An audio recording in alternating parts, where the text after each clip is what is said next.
Bonjour Sylvain, photographe. Bonjour, Je suis ravie de vous accueillir aujourd'hui. merci.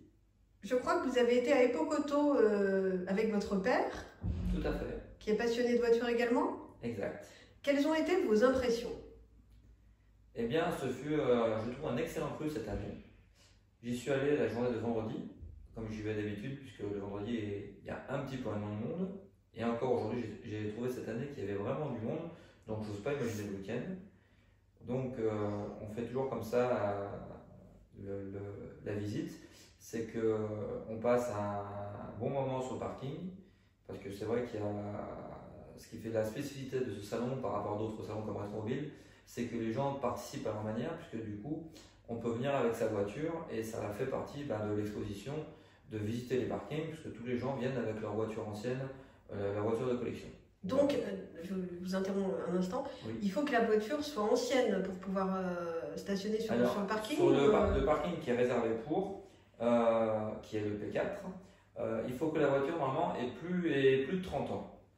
Après, chaque année, on voit effectivement il y a des voitures de moins de 30 ans, mais c'est pas grave parce que du coup, c'est souvent quand même des voitures qui sortent de l'ordinaire. D'accord. Voilà, donc ça, c'est pas un souci puisque c'est vraiment un plaisir pour les yeux et pour les oreilles.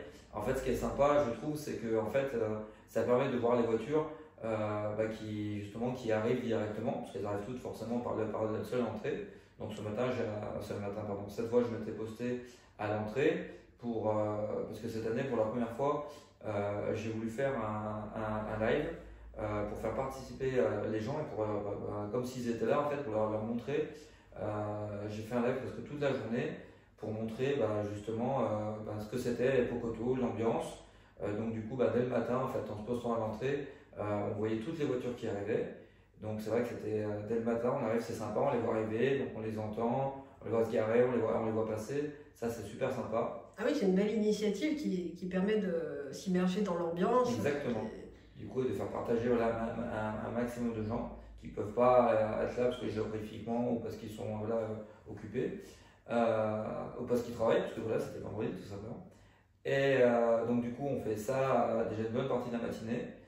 Et à partir de, on va dire, vers 11h, 11h30, on s'est dirigé vers l'entrée afin de tout simplement de pouvoir profiter de l'intérieur. Comme on l'entend souvent, les gens disent les plus belles sont à l'extérieur, c'est pas vrai. Il y a des beaux mondes sur le parking, mais bien sûr, il y a des choses exceptionnelles à voir à l'intérieur du salon. Alors commençons par l'extérieur justement. Donc vous dites voiture de plus de 30 ans, donc on est sur quel type de modèle par exemple? Alors, vu qu'on est en France, il y a quand même beaucoup de Françaises. Et moi notamment, ce qui m'a marqué cette année, c'est notamment qu'il y avait un club de R5 Turbo et qui sont venus au petit à petit. Et donc c'est vrai que c'était très sympa parce que du coup, déjà, on en voit d'avoir une, alors, à part dans les expositions, on en voit très très rarement. Et là, du coup, il y avait un club, donc du coup, il y en a eu trois qui sont arrivés assez vite ensemble, quatre, et après, il y en a eu d'autres dans la journée. Bon, après, moi, je suis rentré, donc je ne les ai pas vus. Mais du coup, c'était exceptionnel d'avoir quatre même qui étaient ensemble. Ça, c'était super sympa. Après, on voit de tout. Donc, je prends l'exemple des R5 Turbo parce que ça m'a marqué, parce que c'est vrai qu'on n'en voit pas tous les jours et que c'est une voiture que j'aime beaucoup. Après, il y avait vraiment de tout. Il y avait du Youngtimer, de la voiture ancienne, de la française, de l'américaine. Il y avait un coin dédié aux japonaises, où il y avait vraiment des belles autos aussi qu'on n'a pas l'habitude de voir. Il y avait une NSX, il y avait une 280Z, il y avait vraiment des choses sympas. Voilà. Non, ça c'était vraiment sympa. Et japonaise, d'ailleurs, il y avait un coin japonaise parce que justement, il y avait un plateau Youngtimer à l'intérieur aussi dédié aux japonaises, qui était vraiment un plateau exceptionnel, avec des voitures qu'on voit plutôt dans Gran Turismo, donc dans le jeu vidéo, ce qui n'était pas importé en France, qu'on ne voit jamais en France. Et là, du coup, on les voyait en vrai, donc ça, c'était vraiment sympa. Donc c'était une spécificité de cette année alors ça. Oui, en fait, ça fait quelques années, je trouve c'est bien, c'est que, donc il y a aussi, bien sûr, à la base, il y avait surtout, on va dire, les marques historiques. Et je trouve que c'est intelligent de la part des organisateurs, c'est qu'ils sont ouverts justement progressivement aux autres tendances de l'automobile ancienne, c'est-à-dire les Youngtimer, donc avec des voitures un peu plus récentes, qui justement aujourd'hui ont jouissent de beaucoup de popularité. On voit aussi bien sûr, il y avait déjà avant, mais ça fait plaisir de voir aussi les camions, parce qu'il y a un stand avec le le patrimoine, ce qu'on appelle le PTRA, le patrimoine roulant automobile ancien. Du coup, on voit les anciens camions, on voit les anciens autocars. Il y a une partie dédiée aux motos. Vraiment, c'est difficile de ne pas trouver son bonheur.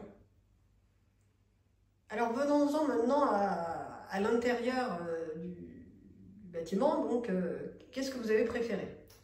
Dans ce que j'ai aimé cette année, alors bien sûr il y a toujours des thèmes par rapport aux anniversaires. Par exemple, c'était les 60 ans des Mustangs, donc il y avait un plateau sur les Mustangs.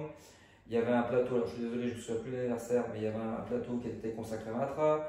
Il y avait un plateau qui était consacré à Hotchkiss, parce que c'était, je crois, les 120 ans de la marque.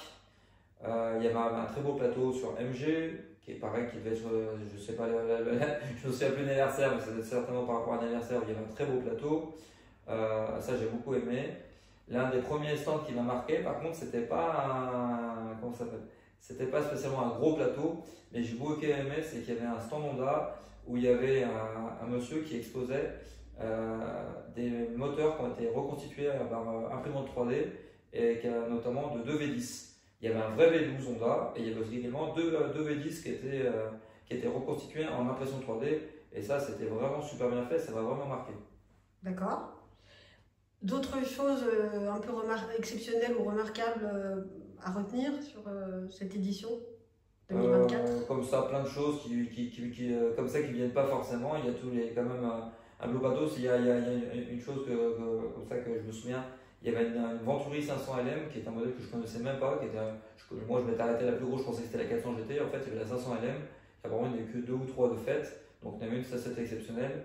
Il y avait des autos comme ça voilà, qui vraiment qu'on voit jamais dans ce salon et pour ça c'est extraordinaire. Si, bien sûr, j'oublie, il y avait la collection, une exposition consacrée à Berton où effectivement c'était vraiment incroyable aussi, où il y avait côte à côte, il y avait une Miura, il y avait une Stratos donc de version de civile et autour il y avait tout un tas de concept cars qui étaient pressés, je suppose, par le museau Berton, des autos bien sûr qu'on n'a pas l'habitude de voir, des voitures qui par essence même sont uniques. Ça c'était extraordinaire également. D'accord, merci. Si vous deviez convaincre quelqu'un d'aller à Epoch-Auto, donc pour une autre année, qu'est-ce que vous lui diriez? Je lui dirais que, notamment, ça me fait plaisir, j'ai lu un commentaire il y a peu d'un ami qui avait jamais eu l'occasion d'y aller. Et donc effectivement, lui, il est allé pour la première fois cette année et il s'est dit, maintenant je comprends mieux pourquoi les gens, effectivement, d'autres, enfin, qui connaissaient insistaient pour qu'ils viennent, même s'il n'était pas de la région, parce que donc ça se passe à Lyon et que forcément des fois ça peut être un peu loin pour les gens. Et c'est vraiment le plateau, c'est impossible de ne pas trouver son bonheur. Je veux dire que ce soit les voitures, les camions, tout type de voitures, les motos, il y a tout ce qui est, il y a aussi bien sûr tout le mobilier, l'automobilier pardon, c'est-à-dire que ce soit les miniatures, les maquettes, le village des artistes où il y a plein de gens qui font des peintures, qui font des reproductions, enfin tout en termes d'automobile. Des pièces détachées bien sûr, si on cherche quelque chose, effectivement il y a beaucoup de stands de pièces détachées ou pour trouver soit de la pièce d'occasion, soit je sais pas, pour refaire son intérieur, des gens pour refaire tout de suite, pour restaurer une voiture de A à Z. Effectivement, quand on cherche une adresse, c'est ici, je pense, qu'on va la trouver. En fait, sur un seul endroit, en plus, un seul endroit qui est de plus en plus grand parce qu'il s'agrandit d'année en année, c'est pas compliqué de voir tout en une seule journée. Mais en fait, en un seul endroit, on peut vraiment tout retrouver pour restaurer sa voiture ou carrément l'acheter, parce que bien sûr, il y a plein de stands de voitures. Il y a des ventes aux enchères, donc effectivement, si on veut acheter une voiture, du coup, il y en a pour tous les budgets. Il y en a des très chers, mais il y en a aussi forcément des moins chers. Il y a des ventes aux enchères. J'ai notamment aimé, il y avait des 2 chevaux qui étaient vraiment belles et qui n'étaient pas forcément très chères par rapport au kilométrage, par rapport à l'état, par rapport à la rareté. J'ai trouvé qu'il y avait des autos sympas. Oui, bien sûr, il y a toujours des autos qui sont vendues ce qu'on peut estimer hors de prix. Mais j'ai trouvé aussi qu'il y avait des voitures, effectivement, notamment ces 2 chevaux-là, qui valaient le coup. D'accord. Voilà. Eh bien, merci pour toutes ces informations précieuses. C'était très intéressant et merci encore d'avoir accepté cette invitation. Et alors, à titre personnel, si je peux rajouter, donc effectivement, donc cette année, mon expérience, c'est qu'en fait, j'ai fait presque tout le salon, toute la journée en live pour justement partager un maximum aux gens qui ne pouvaient pas se déplacer ou qui ne connaissaient pas tout simplement. Et moi, j'ai pris beaucoup de plaisir à faire ça parce qu'à priori, en retour, les gens m'ont beaucoup aimé. Les gens posaient des questions, ils s'intéressaient vraiment. Et c'était une initiative qui a eu du succès. Donc. Oui, tout à fait. Eh bien, bravo et merci encore Sylvain photographe et Merci à vous. bonne continuation. Merci, au plaisir.